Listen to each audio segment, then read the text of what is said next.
What is up, everybody, and welcome back to another video right here on Cubs Daily, hosted by me, Steven Ryan, where I bring you all of the news, notes, and action that partake to the Chicago Cubs. This is the one place where you can get your opinions out, share your information, share your stories, and let me know what it's like as a Cubs fan in this current day and age. I want to say thank you to everybody who has checked out our videos so far. I hope you've liked, subscribed, and of course, comment down below your favorite Cubs moment. I want to hear from everybody that has viewed this video. Let me know your favorite Cubs moment. It could be from the 70s, 80s, 90s. It could be the World Series.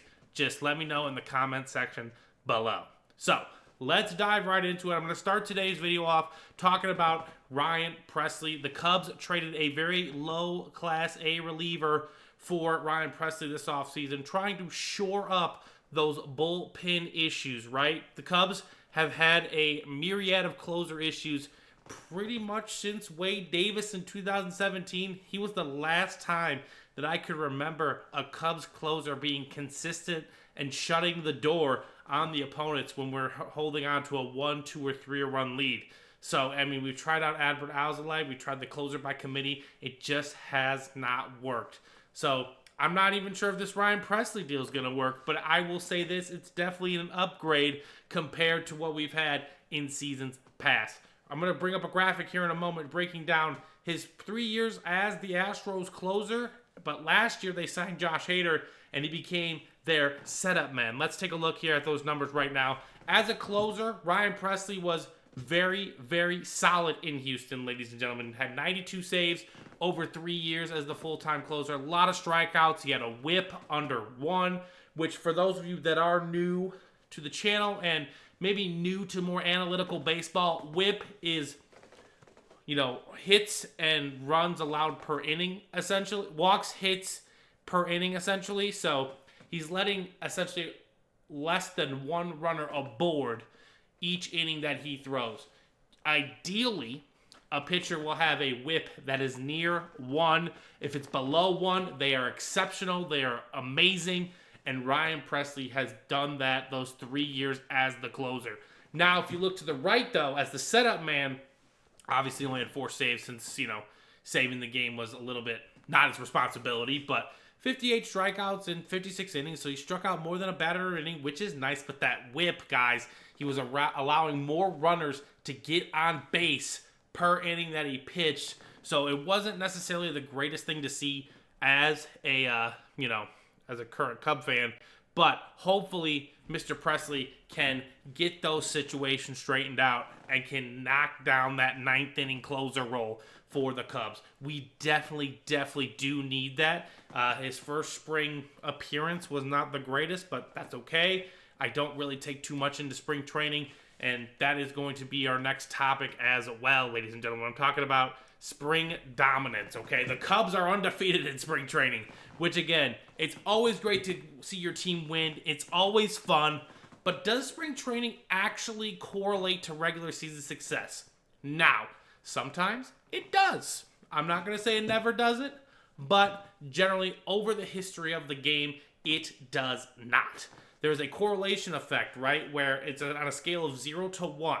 0 being it has 0 correlation, there's no relationship at all. 1 being it 100% is true, that is the reason X, Y, and Z has happened. Since 1996, the correlation score between regular season record and spring training record is 0.15. So very rarely do we see a team who dominates spring training dominate the regular season, just because there's a lot of different factors that play into spring training, right? There's, a lot of different players at different levels of the game. We don't know if they're seeing major league pitching, they're seeing pitching at their own level, etc., etc. There's also a limited amount of the games as well. The players, they kind of get sent down their roster halfway through spring training, and this year's going to be a weird spring training because the Cubs are going to Japan, so they're going to start their regular season a little bit earlier than most people, and they're going to go to Japan for 2 games, and then come back to spring, round out the training, and hopefully gear up for that March 27th domestic opener against the Diamondbacks. So either way, there's not really a correlation. I'm going to enjoy the winning because it's fun. I just want to get to regular season baseball healthy, ready to go with the full squad, and hopefully we can watch the Cubs win the NL Central and get back to that postseason baseball that I so desperately miss. And I'm even rocking the Take October sweatshirt because I love postseason baseball, and I especially love it when the Cubs are in it, and I can't wait to see that again. Now, I want to give you guys a little more of a fan perspective here on the video. Like we said, let's talk about Wrigley Field. When is the best time to attend Wrigley Field? Now, there's a couple different ways to approach this, right? If you're out of town, out of state, and you've never been to Wrigley Field, I absolutely 100% suggest that you splurge on your first trip, okay? Pay that little extra premium to sit in the 100s or even the 200s or even in the bleachers, okay? Have fun, enjoy it. It's going to be expensive, but that's the way to do it. There are ways to cut corners around it, right? If you're going to go as a tourist, please get to the Wrigleyville area a couple hours before the game. Go to one of the outside bars. There's the sports corner in right field. There's Murphy's right behind center field.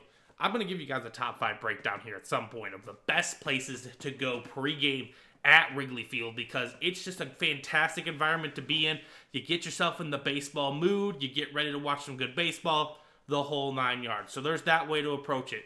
Gates open up 90 minutes before the game. So if you want to try and get some autographs, you got to get in there right away. That's when all the players are warming up. That's when they're all doing their thing. So that is the best chance to get autographs. If you're in the bleachers, get there early, get your spot. It's open seating, right? Get down there close. You might be able to get a ball from one of the players. You can interact with them. They'll wave. They'll give you the nod, etc., etc. It's a lot of fun. It's one of the more fan-friendly environments that I've ever been a part of.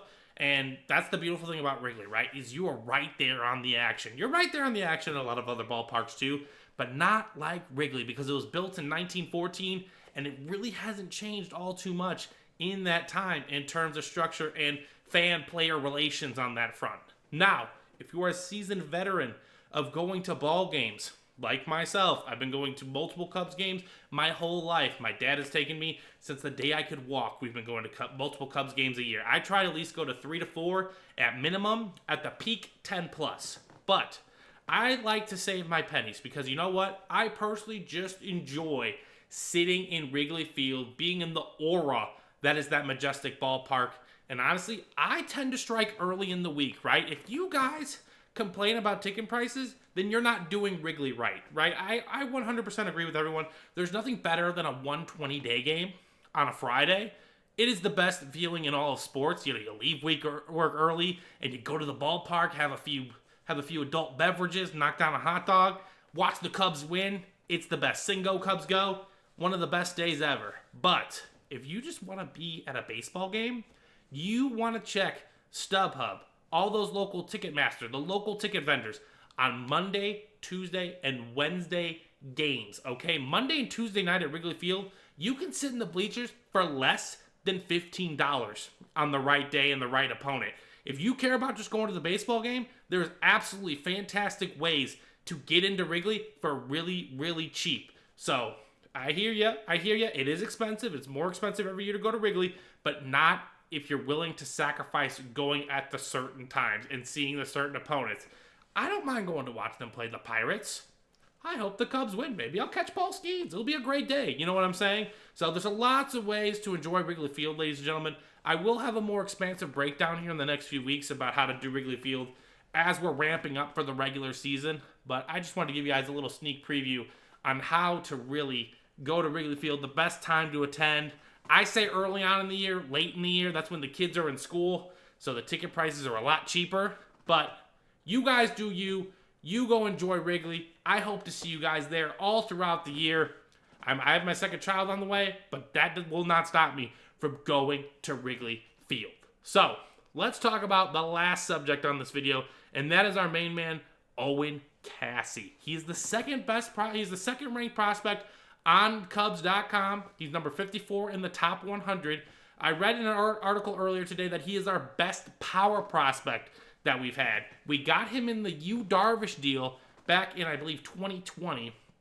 And he was one of the very, very young pieces that came over, and he's developed really nicely. He just literally got signed to the 40-man roster this offseason, and they talked to Jed Hoyer about it, right? He said he's really proved himself at every level, said Jed Hoyer during the general manager's meeting in San Antonio earlier this month. He's still a prospect, but a really good young prospect. And he's done it at every level at a young age, which is something, ladies and gentlemen, I truly love to see as a Cubs fan. Now, he is an outfielder, and the Cubs are pretty loaded at outfield. But if Kyle Tucker doesn't resign, maybe that opens the door for Owen Cassey. I'm excited to see how the Cubs use him this year. I'm guessing he's going to make the big league roster at some point, if not right out of spring training. But Owen Cassey, guys, I'm excited to watch him and Matt Shaw bloom right before our very eyes and help take this Cubs team to the next level. Let me know your thoughts, guys, in the comments as well. Besides the best Wrigley moment, let me know what you think of Owen Cassey. Should we use him as a trade piece to get someone better? Or should we give him a look in right center or left field? I will not say center. I'm sorry. Center's out of the question. PCA is going to roam those grounds for the next 10 to 15 years. So, guys, it's been an absolute pleasure talking to you per usual. I will see you guys tomorrow for another video. I hope you all have a good rest of your day. Peace.